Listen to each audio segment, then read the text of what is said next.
Welcome to Directly Correct, a Feelings podcast with Cole and Scott. Today's guest, Toby Culshaw. Hey, Directionally Correct fans, we're off this week, so here's a replay of a previous episode we thought you'd like. If you're looking to stay connected to the podcast, make sure to subscribe to our newsletter on Substack to get behind-the-scenes information, watch our videos on YouTube, or check out other episodes of the podcast on your app of choice. Thanks for listening. Directionally Correct is dedicated to you, our listeners, to help educate and entertain you on how to effectively do people analytics. By supporting this podcast, you are helping us continue to provide valuable insights and knowledge to our listeners. Please consider becoming a patron of the podcast. You can find the link to sign up in the show notes or at patron.podbean.com/directionallycorrect. Thanks for your support. All opinions are our own and do not reflect those of any other organization. Dang, what have you been living it up? Well, I was meant to book a holiday, but I forgot. I'm not very good at stuff. You get around to it someday. Yeah, well, I've got this week off and next week off because next week we're doing a talent intelligence conference in Amsterdam. So I wanted to take time off. I didn't want to do that within work because you know how work can get. You don't want to be focusing on other stuff. So yeah, I've got next week off for that. But yeah, this week I thought we'd go away somewhere. Just didn't get around to it at all, and so we've had loads of day trips. So I've got 3 boys, and so it's been lots of days out beach, and then today we were rowing boats down a river. So it's been very pleasant. It's been very pleasant. Well, what's this conference? Do you want to plug it at all? I'm quite happy to. I don't really mind though. I don't really get too pressured with this stuff. It's a talent intelligence conference in Amsterdam. I'm doing with so it's the Talent Intelligence Collective. Obviously, it's the TI thing I run, but then we're doing it with Strategens and the Intelligence Group over in the Netherlands.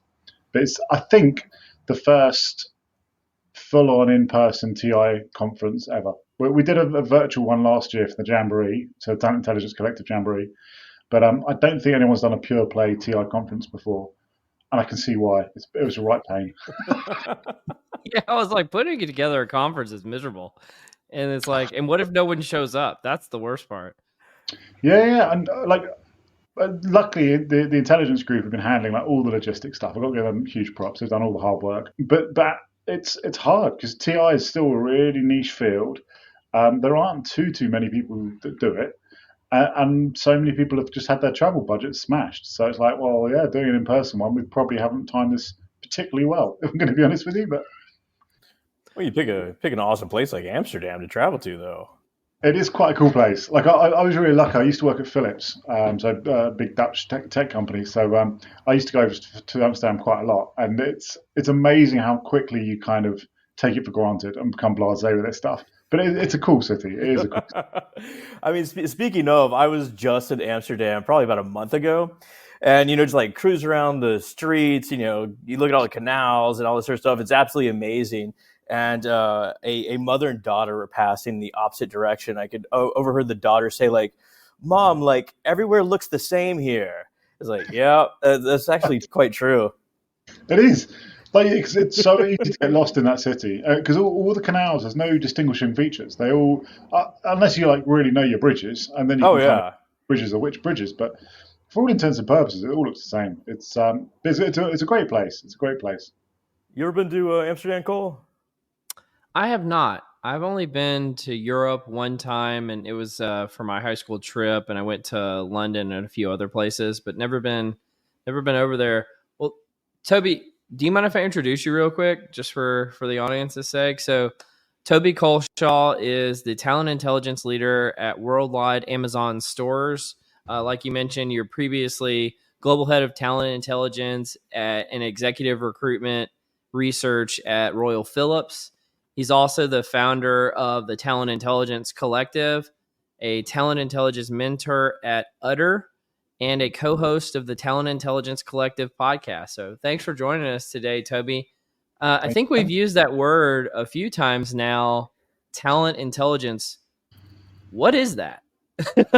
and actually, more importantly, can you tell us what it is not? Because I see a lot of people calling themselves talent intelligence nowadays, and I'm like, no, you're not. So can you tell us about that? Yeah, for sure. So it's a hotly debated topic, is the honest answer. So I got really into it a few years back, and we can talk about that, like my kind of my past more if you want later. But through that, I really wanted to set a parameter of what is TI. What do we mean by this stuff? Because I felt uh, really strongly that it wasn't what a lot of people were using. It wasn't sourcing intelligence. It wasn't exec research. It was something different. So I started the group off, and we can talk about that if you want later. But we started messing around with definitions. And when I was doing the benchmarking study a couple of years back, we started really looking at the definitions people were using. And it was fascinating for me that the definition that vendors were using was different from the definitions that analysts were using, which was different from the definition that TI practitioners were using. And we were all seeing things slightly differently. Broadly, though, it's using external labor market data, whether it's about skills or jobs or people or companies, whatever it may be, to affect decision making processes within organizations is the broad definition. And that's the definition we kind of got to through the benchmarking study. And that's broadly the definition that I used within the book I used as well. I would say there's probably a risk element there as well. It's often to de-risk that decision-making process. But broadly, it's using external labor market data and then wrapping it in with some kind of internal data, wrapping it with some kind of analytics or intel or science type element to affect decision-making processes. I mean, like, let's dig a little bit deeper in there, Toby. So you say how do those two things like commingle? So you use external labor market data as a comparison base to. Yeah, I'd say this will probably answer a question we'll discuss later as well, which is how does it differ? And Cole, I know you mentioned how does it differ from other things. And I'd say that's one of the core bits is how does it differ for, say, people analytics? And I'd say traditionally people analytics is got a very structured, defined data set and data criteria that you can control.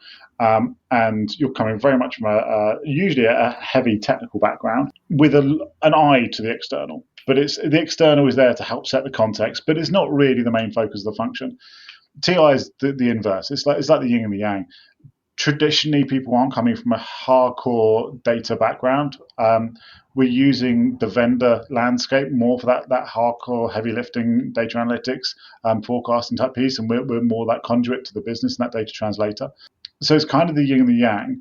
I'd say one thing that's really coming through in the last couple of years is how many more teams are standing up more technical capabilities within TI teams, Mhm.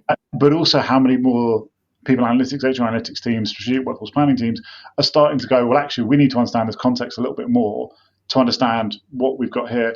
And it's messy. It really is messy because you can end up with some really structured take a job taxonomy, really structured data internally. You know what your software engineer 1, 2, or 3 looks like. You know what your principal looks like. You know what it all means. That doesn't mean anything to the rest of the world. It doesn't mean anything could align. It doesn't mean that any of the national taxonomies are going to align even remotely with what you've got. So a lot of the initial stages with TI is to really go, well, this is what we've got and this is what they've got. How do they actually play together? How do they align? Because quite often they don't. An example, customer service assistant. We had a job at Philips, customer service. Every other customer service role you generally are going to look at will be your first line support for a call center. You've bought tickets to the Super Bowl and you can't get through. You're phoning up your customer support. Customer service for us was first line engineering support to help fix an MRI machine. Now, that's an entirely different proposition to what most customer service roles were. And so if you stayed at the surface level of like job taxonomy, all of your benchmarking data is going to be completely wrong. Any kind of data to look at total addressable market, if you're looking to launch a new site, for example, Yeah. it's going to be completely wrong. So a lot of it initially is really that unpicking of what do we actually mean by this? What are you actually talking about here? Because quite often we'll within our professional lives use shorthand of I need a software engineer or I need a finance controller or whatever it is. You need use a shorthand of a job title or whatever it may be. And actually, you really need to dig into that a lot more because it doesn't translate cleanly to the external world at all. And I know that you two actually just wrote a article together. Yeah, it was back in March. We wrote an article. Oh, March. It's been a while. Yeah, it's been a little while. Called "Talent Intelligence as Competitive Intelligence," and I thought this was kind of an interesting angle.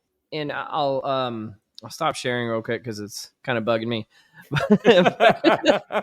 But I think, Toby, and I would be curious to get your perspective on this, because the big question I have, so I understand merging the external data with the internal data, and I think that there's a lot of use cases to do that effectively, one of which we dug into about competitive intelligence. But why is that useful? Why is that different? Why is that useful? How does it help organizations? Obviously, we had some examples in the article, but I'd love to just get your perspective in general. Yeah. So I'd say there's a couple of different angles. The broader piece around TI, and I'm not going to be a politician and dodge the question. I will loop back, but it's going to sound like a weird answer at first. The vast majority of TI is location feasibility. If you talk to most talent intelligence teams, and I run this benchmarking survey, we just run it again for this year, you're looking at like 60, 70% of all work going through talent intelligence teams is location feasibility, full stop. The vast majority is around that. Now, within that, you're going to have lots of different elements. You can have compensation benchmarking, you're going to have talent flow analytics, you're going to have total addressable market, and you're going to have competitive intelligence. But the vast majority is around that location decision. Where competitive intelligence is strong, you can use it in a number of different angles. You can use it on what I'd say is a fairly safe plane. Digging into competitors to understand their organizational structure. Are they loaded top heavy? Do they have a very strong credit control function versus the rest of the industry? In actual fact, we had an organization where we were doing some digging into it in a previous company, for an M&A activity. And we could see that the company had a really strange structure compared to all of our peer group companies we were digging into. And they essentially had a very large credit control team compared to everyone else. It was magnitudes higher. And when we went back to the strategy team, the M&A team, we were saying, look, this is just weird. To us, we're no experts in this bit, but it looks like they're really good at selling the product. Everyone's great. They really want the product, but no one's paying for it. No one wants to pay for what they're selling. And it was true. When we were doing the due diligence, we were looking at the cash flows. They didn't have any money. They just couldn't get the cash flow going through. And that's where I'd say competitive intelligence really comes in. It's where you're doing the stuff that you shouldn't really necessarily be doing as a traditional HR function. And I know we want to talk about weaponizing TA later on, but it's when you're using the labor market data in a different way. So looking at job adverts to see how competitors pivoting their skill sets, how are they pivoting their locations, how are they investing in their new markets or new R&D spend, for example. And we've seen that in companies as well, where we could see companies pivoting and launching whole new areas, whole new business lines, whole new markets. And they hadn't told the broader market about it. It hadn't been announced to Wall Street. But the companies I was at, we could go to our leadership and say, actually, we can see these companies are pivoting. We need to be aware of this because it's going to hit our market share, or it's going to hit our product line, or whatever it may be. No, I love that. And you literally, I know we alluded to it a second ago, but I want to make sure we link to it in the show notes, because you literally wrote a book called Talent Intelligence. And it goes through a lot of these examples of very tangible, very tactical ways that talent intelligence can be used beyond just, location strategy, which I think all of us are pretty familiar with, or if you're familiar with the space, you're pretty familiar with that. I did want to kind of pivot though. You lead this group called Talent Intelligence Collective, which, as a person who's tried to kick off groups before and has tried to kick off conferences before too, you are a glutton for punishment, first of all, knowing that you're doing this. But tell us a little bit about that group. I've kind of crashed your party a few times. I love what you all are doing. Tell us about this group and how can people get involved if they're interested? Yeah, I agree. It is a bit of glutton for punishment at times, and you definitely go see the energies ebb and flow as it goes. And with all these things, there's going to be kind of a pivot point in economies of scale, and eventually it will self-fulfill. But yeah, the TIC was essentially my way of dodging having to actually arrange regular calls. Ironically, I ended up arranging regular calls from it. But it started off where I was just when I was forming the team at Philips, I wanted to benchmark. This was a newly created TI team. I wanted to know what good looked like in this space. Who are the best people doing this stuff? And so I reached out to a few people, and I couldn't really find many teams doing it. But I found a few people that were doing this sort of work from people analytics teams or from HR analytics teams. And so I started having a regular monthly call, and then that started getting a bit ropey, so we shifted that to a quarterly call, and I realised I was really not the person to be setting the agenda on this stuff and keeping everyone on a really tight ship. And I was like, this isn't working. Let's create a Facebook group so we can all just drop in there and chat things asynchronously, and we can just run a bit more fluidly. And so I did that and created the group, and we call it the Talent Intel Collective. We just kept running off the back of that. It's really evolved. It really has, and I'm very grateful to everyone in the community, because it's grown through the individuals. We do a couple of different monthly calls, we do virtual meetups, we do various different things, but a lot of it is through the individuals. It's the individuals giving their time, it's the individuals giving their wisdom and their insight, because a lot of this is new. The vast majority of people standing up these talent intel teams are sub 5 people teams, and the vast majority have been created in the last 5 years. In actual fact, a huge majority have been created in the last 2 years. And so there aren't people to really benchmark this stuff off. And that's where also the book came from, was, I'd have lots of calls with people just to give them ideas around how they could set these teams up, what it could look like. And invariably at the end of it, every single time, it was like, that's been really great. What can I read about this? And at the time, there was a couple of articles. We'd done a white paper when I was at Philips. Malik and Poles did it. But we didn't. There wasn't really a kind of a chunky, substantive body of work to say, here you go, read this. This will help guide you. And so that's kind of what I did with the book, was just to give people an idea of, like, this is the current state of play. I'm not saying it's the panacea, it's not the answer for everything, but that was where I saw the world going at that time. And yeah, luckily it seems to be landing pretty well, and people are pretty happy with it. And you can also stop by the Talent Intelligence Collective and get a sticker or mug, right? Support the group, right? You can. I popped in there yesterday. I saw your blog. It's got all sorts of great info in there. I should have been wearing my swag today, shouldn't I? Yeah, I forgot about that. We need to send you swag too. We'll send you a little button or something. Well, honestly, I'm not very good at doing things the proper way. Generally, I look at kind of easy lift solutions that I can use wrongly to do what I need. So I needed a website to kind of host some of this stuff, and to put, if we wanted to put templates down, if we wanted to put reports out there, etc. I wanted a nice, easy way we could have it as like a central hub where people can just grab all this stuff. And the Google Sheets thing wasn't really working, so I thought, well, what's an easy solution? And I saw Shopify, but obviously to create that, you need some kind of producty type piece as well. So I ended up creating a bit of swag there. So some people have been very generous and jumped into it and grabbed a load of swag, which is it makes me chuckle. It's amazing. How many bomber jackets have you sold yet? Not many. I think there's only one bomber jacket. But the bits that made me chuckle is because I didn't, I'm no retailer. I don't know what I'm doing with that stuff at all. So I hadn't accounted for like local taxes or any of that sort of stuff. Yeah. Quite a lot of it. People were buying it, ringing it up. It was great.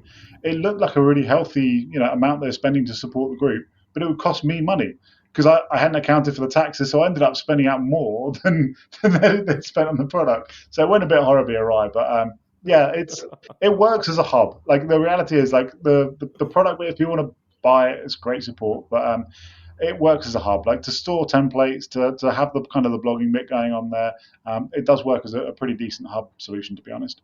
And like I said, everyone should stop by there and like check it out because there's lots of great information on there. But let's circle back to your book. Like you say, you don't do things the normal way, and you kind of laid out why you wrote the book. But how did you write the book? Like right now, I'm writing a book chapter, and it's the worst fucking thing on earth. And I know Cole was gonna write a book, but like I don't know if it's still going or not. No, no, that thing. Materialized and unmaterialized like 10 times, and I finally just gave up on it. I tip my hat to you guys because trying it is hard. It's really brutal. So I started off by I mentioned earlier that people were asking me like where's the body of work we can read. So I thought, all right, I'll start putting some ideas down. And initially I was just going to launch it as a series of like LinkedIn articles or blog posts or whatever. I was just going to have a series of articles. And then somebody introduced me to their publishing editor. And the publishing editor and I had a chat, and I wasn't really at first taking it too seriously in terms of writing the book. I was like, all right, I'll have a chat. Let's see where it goes. And then we had the conversation, and it went well. And you kind of go through the whole publishing editing process of whether they sign off on the book and everything else. Honestly, for the first 6 months, I'd written about 15,000 words. And it got to the end of the year, so December prior, and the book was due in the March, and I was like, all right, I'll write it over Christmas. I'll write it over the Christmas period. It'd be lovely sitting down with a mince pie or Yep. whatever. Clearly, none of that happened. Big plans. Yeah. Didn't happen at all. So got into the new year, and suddenly I was like, I've got a month left, and I need to deliver this thing. And they were like, you've got to deliver this. So it starts suddenly hit home, and it was a lot of late nights. We extended the deadline once, and then I was like, right, done. There's your 50,000 words. It's all done. And they're like, that's great, but you're meant to do 60,000 words. I was like, cracking. Better find another 10,000 words. So then I had to do the final 10,000 in I think it was about 2 weeks. I wouldn't say the book I've done, I wouldn't say it's a hard book to write because it's fairly structured. It's discrete units, discrete chapters. You do it whether you're looking at data security or data architecture or standing up a team or the future of TI. It's fairly discrete units that you can chunk into quite nicely. So I think anyone could do it, but it is a lot of work. And even once you finish, you think, all right, done, delivered, there you go. Then it goes through all the editing, and then you've got to do the redrafts, and then the editing, and the redrafts, and it takes God. a lot of time. But it was a great experience. It really was. It's like dissertations, right? You think you're done, like, oh hell no, you're not done. Exactly that. Exactly that. Well, so Toby, I've got one really big question in this space. It's been bugging me about talent intelligence, and we kind of addressed it at one of the orgnostic sessions we had through the lounge on talent intelligence a few weeks ago. The one with AJ Herman and Travis Windling and Ben Zweig. And I think you were there in attendance, where I brought up this concept. If you hear a lot about skills-based organizations now and skills taxonomies, and so I kind of cleverly brought one person from each background, one person who was advocating for a skills-based organization, one for task-based looks at talent intelligence, and then another based on role-based looks at talent intelligence. Mm-hmm. Where do you come down on this debate? Because I hear about skills relentlessly. I hear about it all the time. Yeah. What's your model? How do you look at this? What are all three of those even talent intelligence? Tell us about it. Yeah, so all of that can comfortably fall into TI. And that's the beauty and the danger of TI, because it can definitionally end up being super broad. And you can end up with TI teams on the face of it look exactly the same. You dig into their work, totally different. But I could go off on a huge tangent there, so I won't. I think there's a lot of focus on the skills-based hiring and skills-based organizational structures, etc. at the moment. I don't think it's feasible. I just don't. And the reason being is I don't think most companies have a really good handle on what skills they have. Even if you've got a really good learning management system, if you're capturing all that information, if you've got your talent cards that people fill in once a year, you're still missing probably 70% of the on-the-job learning that people do and the skills development they're doing through that whole yearly period, unless they're permanently like updating their talent cards or permanently updating the LMS, which I don't think most people are. You could then kind of have more intelligent systems and start doing inferred skills and starting to look at, okay, what do other people within that have? Okay, it's likely that person has it. I just don't think we're geared up for that. There are obviously a lot of the vendors are pushing the skills-based hiring. It's often the vendors that have great skills taxonomies and great platforms that will give you what a coincidence. skills-based information. It's a very strange coincidence. I think for me, it's the downstream impact of it all, though. Like if I hire Scotty for your skill set, not against a job family, not against a job framework, but your skills, well, I now need a whole comp structure to marry against skills taxonomies, not job frameworks. So now that's got to be redone.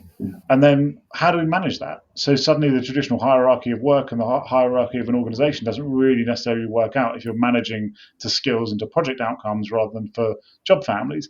So I think there's a whole load of downstream impact of this skills-based hiring that people haven't really necessarily thought through. What it really, I think, will come down to is what I think at its heart it's meant to be is, all right, let's still probably hire against jobs, but let's just broaden skills. Let's broaden what we're looking for and not pigeonhole people into you're only in this job family. If you've got this skill set, you can have some parallel skills that sit across.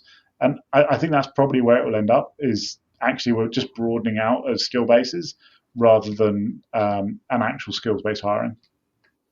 Those skills are a real deal. So, like, imagine you're hiring an IO psychologist, right? Fantastic. You do that. If you want someone that knows like how to code, that's a little more rarefied. If you want someone that knows, say, NLP or ML, that's even more rarefied. Mhm. I imagine you got to be you expect to be paid for this sort of rarefied skill set, right? Yeah, I completely agree. Completely agree. Well, I think, and let me jump in here. I think, I think everyone understands that perspective, Scott, and it seems really like a valid perspective.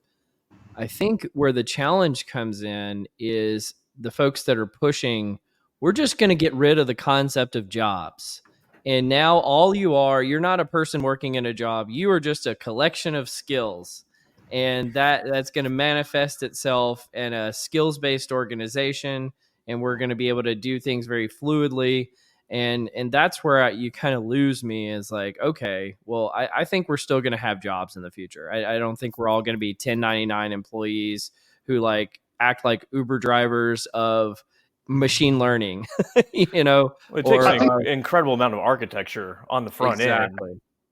And it would be amazing. Like I remember having conversations with the head of people analytics at Philips when I was there way back, and we were talking about how could we have. It was when the gig economy was like the really hot topic of everyone, and I was like, how can we build gig economy flexibility and agility and freedom within an enterprise organization?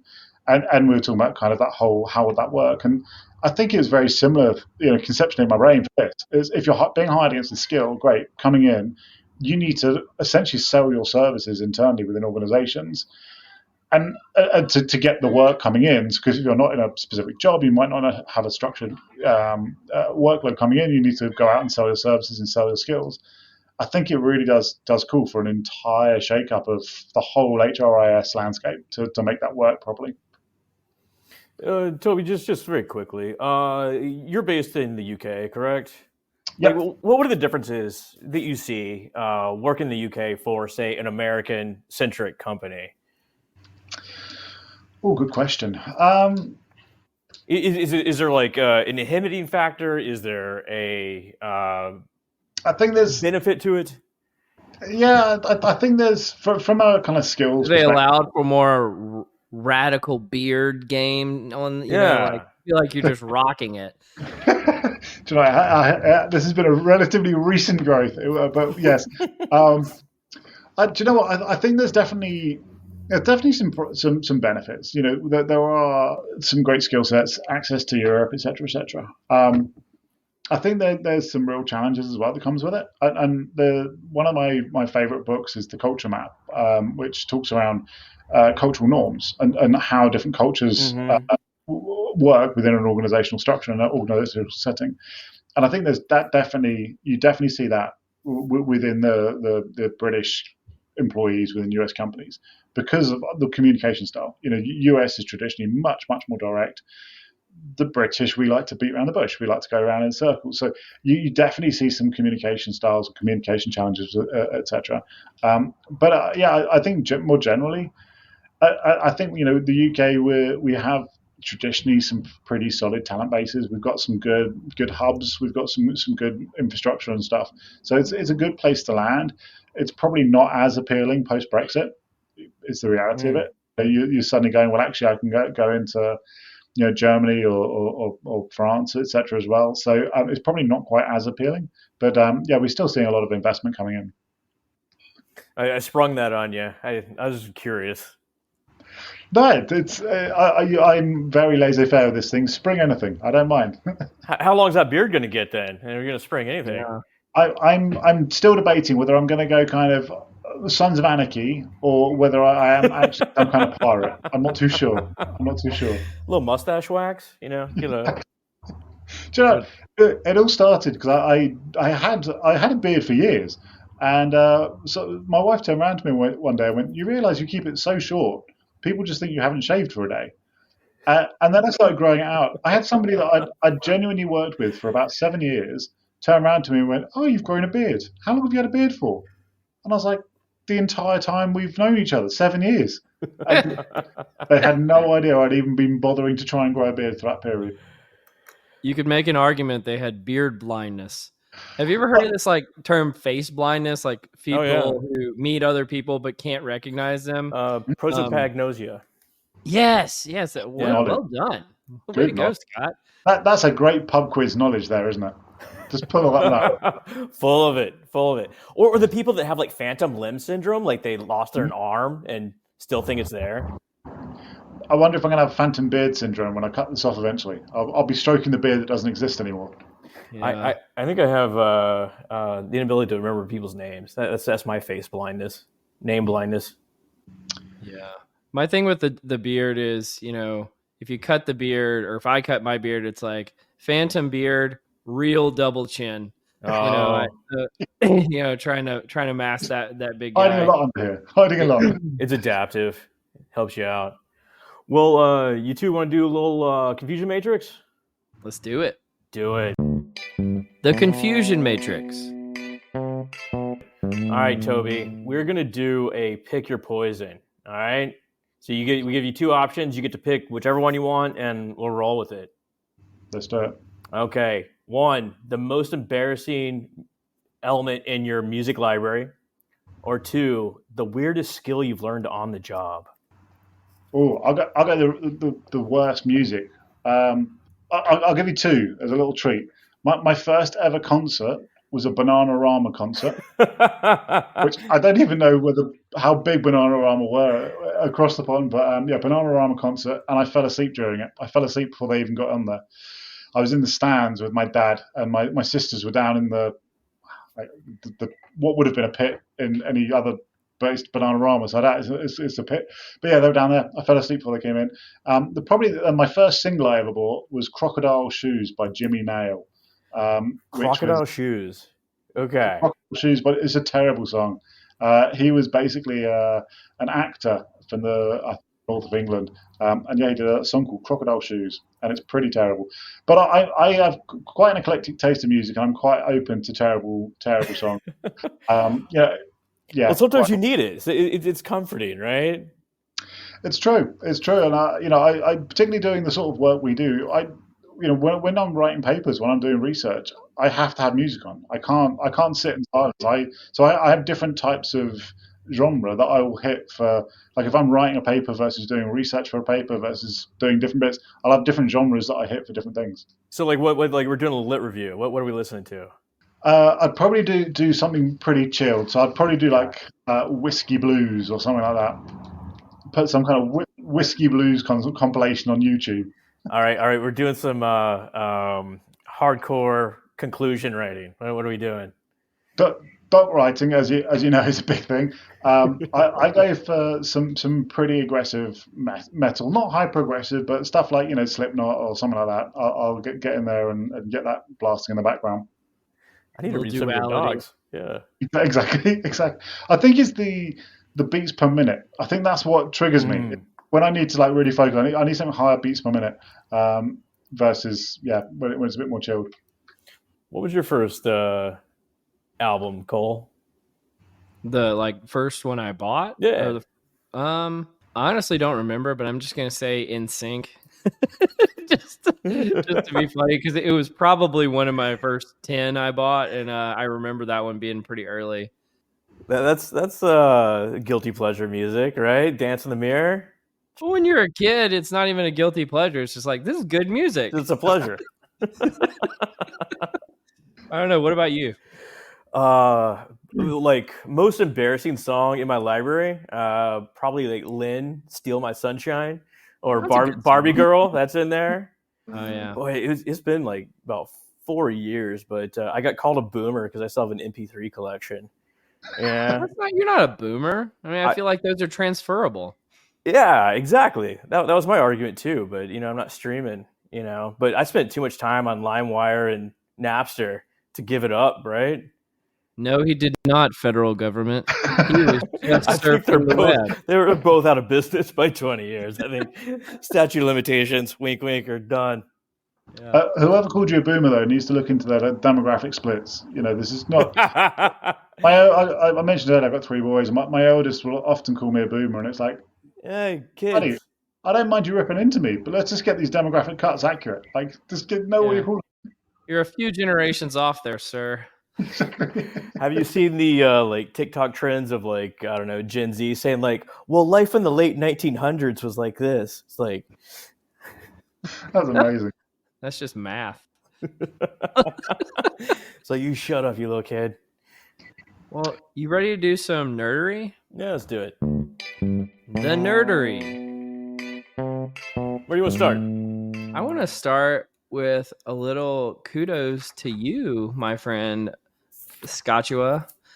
We got a IOP article. So for the non-initiated, Scott and one of our previous guests, Liz Conger, got a submission accepted in the Industrial Organizational Psychology, or it's a commentary. It's a commentary. Like, yeah, it's not oversell it. That it's a full article. I'm still proud of you. But the full article, I can't remember the actual name of it. It doesn't matter. Well, it's bringing polycultural organizations to life, a network analytics strategy. Yeah, the actual focal article dealt with this idea of polycultural organizations, which essentially seeks to develop connections across different employee segments, with the idea being that as opposed to, say, multiculturalism, which is, kind of a melding of culture. It's kind of like, this is in a nutshell. It gets a little more sophisticated than this. But, like a melding of culture. Polycultural says, like, different elements of the culture are adaptive. Let's, lean on each other, develop connections across these different groups, and, kind of learn from each other, this sort of thing. Fantastic. But they didn't really provide methods to do it. I saw this. So I do a bunch of network analytics. I got several different strategies that organizations can use to, increase this. I didn't want to get too much into the diversity aspect of this, but rather bringing together different employee segments where we can learn from each other. So like, Toby, you're in the UK. I want to know more about this. You're a different part of the company than me. Cole brings a different perspective, this sort of stuff. So I put together, it's like 8 different strategies that organizations can use to help engender connections across different folks.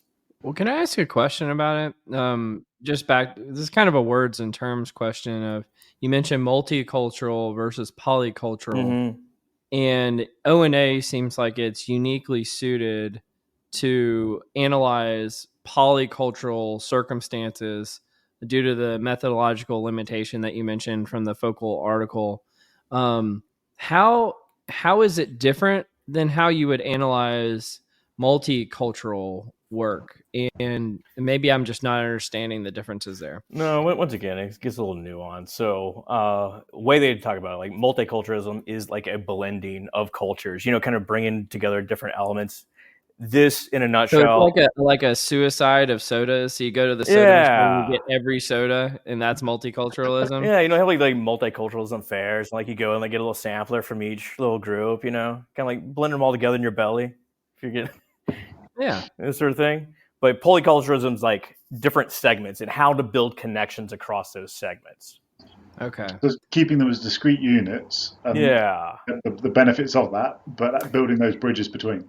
And from a network analytic perspective, there's several different elements that relate directly to this, such as community detections. So a group of individuals that perhaps they have different genders, different ethnicities, different work units, this sort of stuff, but they all collaborate together.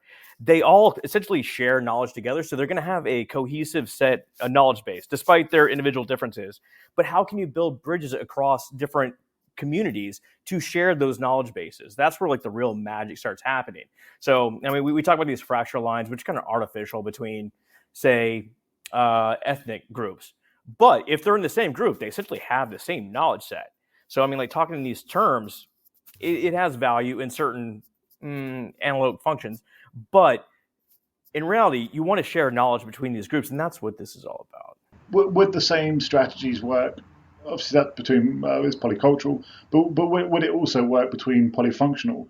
So, as you were talking then, I was thinking, we used to do a lot of work combining talent intelligence with market intelligence, with IP litigation, to bring these different elements together to say, okay, what are our, going back to competitive intelligence, what are our competitors doing, and trying to see a holistic picture from everyone. But it feels like it would be similar strategies. Exactly. And once again, like I wanted to stay away from the DEI aspect for this exact reason. because Yeah. there's a thing in networking now, it's called modularity, essentially how the network breaks up into different functions. And it's exceptionally useful because there's greater similarity of the people inside those different modules than Mhm. outside. So you from like, oh man, I could go off kind of crazy. There's a thing called like a small world network. So this is essentially like dense interconnected groups, which you have different little communities, but short path links between them. So little bridges across them, so you can reach essentially anyone in the network in 3 or 4 steps. And that's Mhm. what you really want to do. Really want to do. You don't want like isolated groups. You don't want like big sort of diffuse groups either. You want like these like kind of dense groups that work together closely and can share knowledge across different segments. Well, I'm personally pro isolated groups and anti collaboration, so I am against your research, sir. And luckily, it's not really my research. It's just different strategies that people can use. So, like, to Toby's point, like you can use this in sort of any application, really, if you want to like develop connections across people. Well, that's really cool. That's super interesting. It is. It really is. Well, let's go on to our next one, which I'm really curious to see what you guys think about the prevalence of what we're about to share. But I think you came across this, Scott, this Twitter post or X Oh. post on this guy Santiago says, I fired somebody cheating. He was working 2 jobs, and he gives this whole detailed story about this person on his team who wasn't doing a really good job. Come to find out that he was actually working 2 jobs at the same time. He had never quit his previous job, and since he was remote, he was working now. And they came up with this term, overemployed, which I guess is like a whole trend on the internet. And Scott, I think you had some perspective here too. Do you want to kind of keep going with it? Oh, well, I mean, perspective. Like, well, a Santiago is a wonderful Twitter follow. He's great. If you're not following him, follow him because he like writes really, really compelling sort of things. Uh, it's amazing, right? Someone just like the fucking the balls to just like, yeah, I'm gonna. Who knows if he says 2? He could have 8 jobs. It takes a while to be found out and essentially let go. So I mean, like someone could be raking in 8, 10 paychecks. Who knows? Well, so this is the question. I actually have 2 questions about this, right?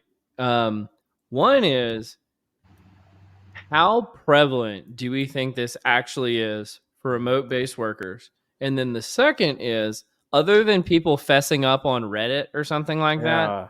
how would you find out that this is happening without doing creepy stuff to monitor your employees?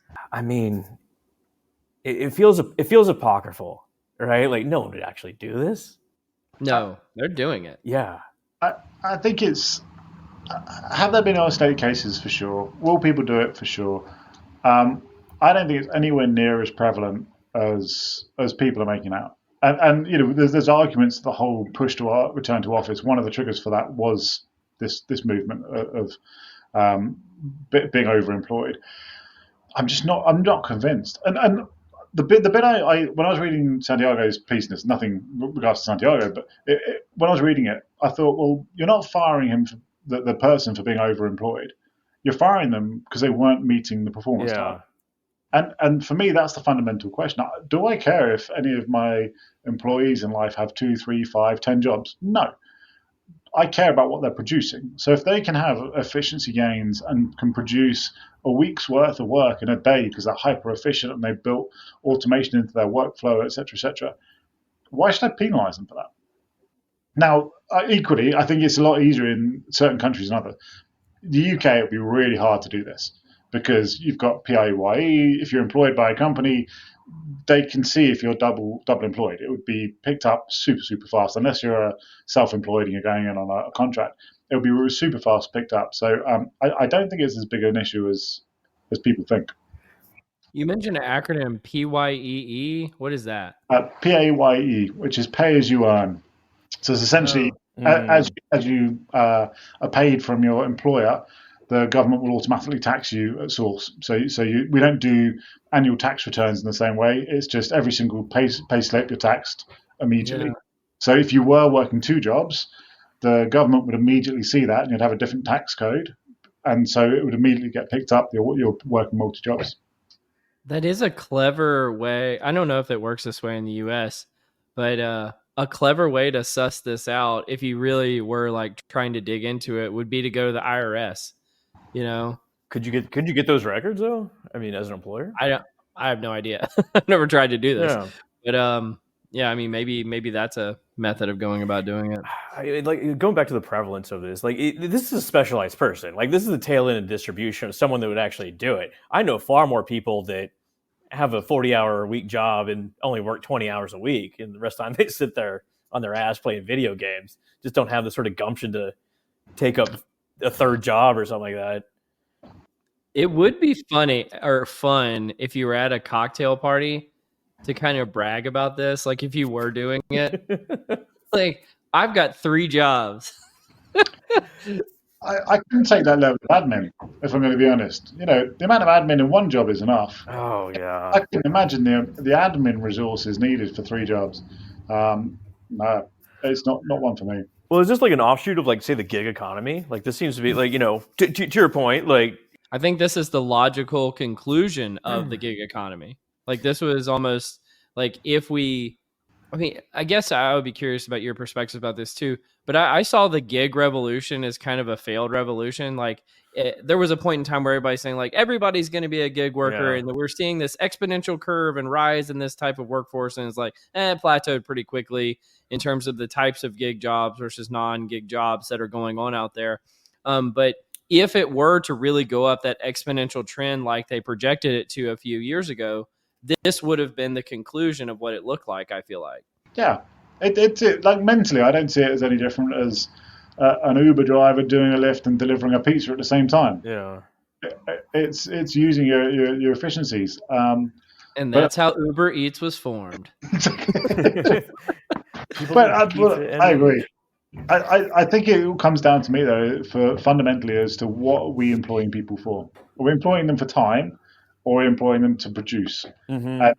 If you're employing people for time, then sure, this overemployment is a real problem, and you've got to work out your timings. But if you're working them to produce, then it should be a productivity piece. Either you as a manager don't have a good hand on what they can produce in a given period of time, or just accept that, yeah, if they're producing what I want from them, great. It shouldn't be an issue. Absolutely. Well, the manager probably doesn't have a good handle on it, first of all. But second of all, I actually really do agree with you on one point that you made, Toby, about I think a lot of folks use this type of thing as an example to try to push the return to office. And it's a bad example for that. Like it's not a pervasive problem, right? Or at least statistically speaking, it's not. So what do you mean? Like just like prevent people from doing this, or just like keep them under the watchful eye of supervisors? Yeah. But then the flip side, most companies going back to the office aren't going back for 5 days. So if you were overemployed, for argument's sake, you just go into one office for 2.5 days and the other office for 2.5 days. Like, brilliant. I love that. We can keep it going. It's not dead yet. You need to find 2 offices that are next to each other. Just kind of see everybody. As long as it's within the same city, you're going to be fine. It's going to be no problem at all. I mean, like delivering for Uber Eats is one thing, but like the cognitive load of like just trying to keep everyone's name straight and like who the players are at 2 knowledge jobs would be like. They might be doing the same. You could just get an Uber together to the other office every Wednesday. Oh yeah, third option. All right, I'm going to move us on to our last nerdery topic. And I had sent this to you a while back, Toby. Dr. John Sullivan is somebody we've mentioned a few times on the podcast. And this is a relatively new one of his articles called Using Weaponized Recruiting Tools to Achieve Talent Domination by Shifting to an Aggressive Competitor Strategy. And in the article, he talks about some of these concepts like hire to hurt, a direct raid on a competitor, team lift outs, recruit industry icons for attraction and branding, purposefully hurt your competitors' recruiting capabilities. And I could go on. I guess like we've cited John Sullivan a few times on here. I'm noticing a trend in his articles. They're getting a little bit more radical every article he writes in terms of like, I don't know, controversial or just maybe I'll just even call it mean. They're just mean spirited. Um, I guess I'm really curious to talk to you, Toby, about since you've been in this industry for a while, you've been on kind of the intelligence side, not just the sourcing side. Do you think it's, I guess, a two-part question? Do you think it's worth using these weaponized recruiting tactics? And do you think that organizations who do employ them actually do get ahead in the long run? Or does this end up hurting them more in the long run? So, to carry, I don't think many are doing a lot of this stuff. They might do it in isolated pockets. It's most Mm-hmm. aren't. It's a natural conclusion. If you assume that there's a war for talent, then this is a natural conclusion. Yeah, let's go scorched earth if we're at war, right? For sure that you can do this stuff. You know, I made recommendations, and that's right. It was this sort of work that got me into talent intelligence. You know, when I was in a defense firm many years ago, and there was a cyber security person we were trying to hire, and it was a specific accreditation for the UK government, and you could only get this accreditation if you employed someone with that accreditation, and then they get the whole team accredited. But you couldn't just send a team away, and we kept looking for this person, and there were only 13 of them in the whole country that did this stuff. And I remember going through, and they weren't getting paid a huge amount. They were on 30, 40K. We were offering them 60. They were getting counter offered 90. And so I just went to the head of cyber and the finance leader and said, look, let's just take them all. Take all 13 of them, give them 100 grand, 150 grand a year, doesn't make a difference. Take them all for a year, 2 years, whatever we can afford, whatever we can get signed off. Because it would cost us whatever it was at the time, 10 million quid, 15 million quid, whatever it was.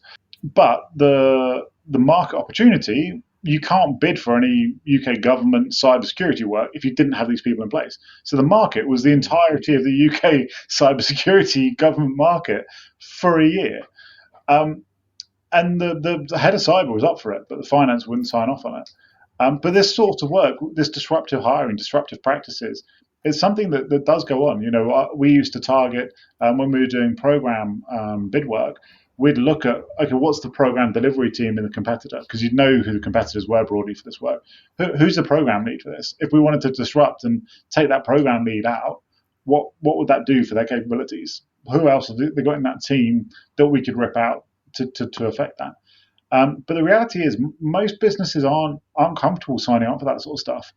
Not because they necessarily have a bad taste in the mouth to do it. I think most companies wouldn't mind that. It's the fact that we're now going to be stuck with headcount with no job for it, and finance just don't want headcount sitting there with no job. And there was a Yeah. big It piece this throws year. off all your ratios and stuff like that. Exactly. And there was a big piece this year about the FAANG companies hoarding talent, etc. You know, I can't speak for upper echelons of the gods in these FAANG companies, but I've never been in a company where someone's just signed off, here, go hire 1,000 people and just don't give them any work. Like, there's never been a hoarding aspect. It's been, if you've got specific headcount signed off for specific delivery. And equally, individuals wouldn't want to go and work for a company where there's no work to do. So I don't think it's as easy as I'm a big fan of Dr. John, so I'm a big fan of his work, and these techniques absolutely can happen, but I don't think they necessarily work in as clean cut way as it would suggest. Would you want to work for this company anyway? Like, or this person? Like, imagine you walked in, they're like, "We're gonna destroy the competition. We're gonna steal their talent.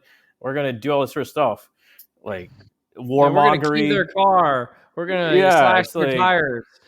like I mean, it has like inherent ramifications for the culture of the organization. You probably begin to realize that you were hired because just to fuck over some other competitor, this sort of thing.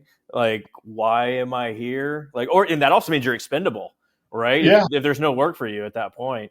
Uh, I think that the earlier point around like, is this a one-time deal or is this a continuous sort of process? Because like HR recruiting, it's a pretty small world, right? They talk to each other, and you get these situations like the prisoner's dilemma, right? If it's a yeah, one-time deal, if you want to screw someone over, then by all means. But there's a lot of symbiotic relationships. You're getting a whole tit for tat type relationship. I do something to you, you do something to me back.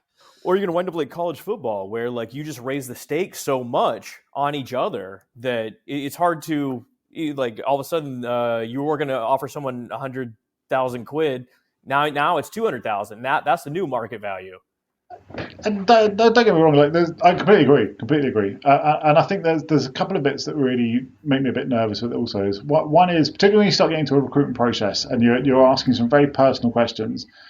I think there's a line in the sand. It's what's appropriate, what's fair, what's true, and loading recruitment processes for a corporate intelligence perspective, I've never been a fan of. Mm-hmm. I look at that and think, do you know what? That's just not unfair on the candidate. It's unfair on the individual that's being asked to do this, and it gets a bit too close for corporate espionage for my liking. I'm just not a fan of that.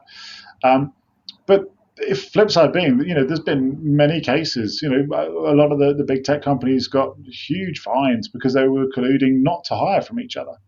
So I think the thought that it's aggressively people targeting or ripping out teams. Can you do it for sure? Like, Yeah. have I seen of entire teams in financial services being lifted and shifted to other financial services organisations? Yeah, I've seen it happen. But I think, in the same way that TA is a small world, a lot of these VPs, these CEOs, the C-suites, they've all worked with each other. They've been in the same industries for like 15, 20, 30 years. They're all first name basis. They're exactly. not let a lot of this stuff slide for very long. I mean, this is definitely, if you're a psychopath, you'll definitely like this article. So Yeah. But the flip side being, I am a fan of using talent intelligence, labor market intelligence in a much more aggressive way, in a much more commercially, a bigger commercial application. I think we are generally in HR, we are we hold our data within, and we're not very good at flipping it to what's the commercial impact of this stuff. yeah, And that's one thing that this article does really well, is to highlight actually what we do here. We can massively disrupt commercials for our competitors. Yeah, it's almost like you're using talent intelligence for competitive intelligence or something like that. I don't know. Yeah. Someone should write an article on that. Yeah, somebody should. Well, I think you had a question for us, Toby, about strategic workforce planning and people analytics and talent intelligence and all of those. I don't know what's going on there. Yeah, so I'm seeing more broadly where, and in the book, I kind of hypothesize one of the future situations is all of this stuff needs to come together.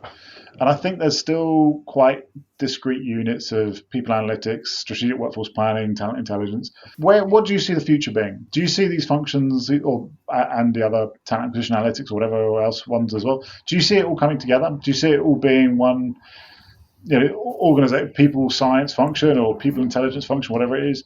Or do you think they are discretely different and they should have different homes? Or I'd love to hear your takes. Yeah, I mean, my perspective is I'm living in the future already, Toby. I've been treating them as complementary for a while. I was at a dinner earlier this week where I mentioned I feel like I'm like a one person, trying to be a hero, trying to keep the workforce planning community and the people analytics community connected, because they just seem to be ship sailing in different directions. But I've led workforce planning functions. I led people analytics functions. While I was leading people analytics, I was doing talent intelligence work.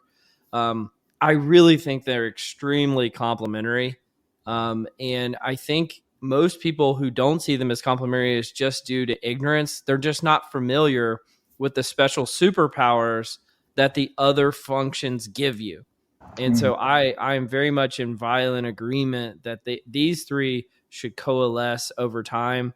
And just because I find them all interesting in different ways. So, and I'll even couple in there like the IO psychology skill set is an even additional X factor variable that goes into those three as well.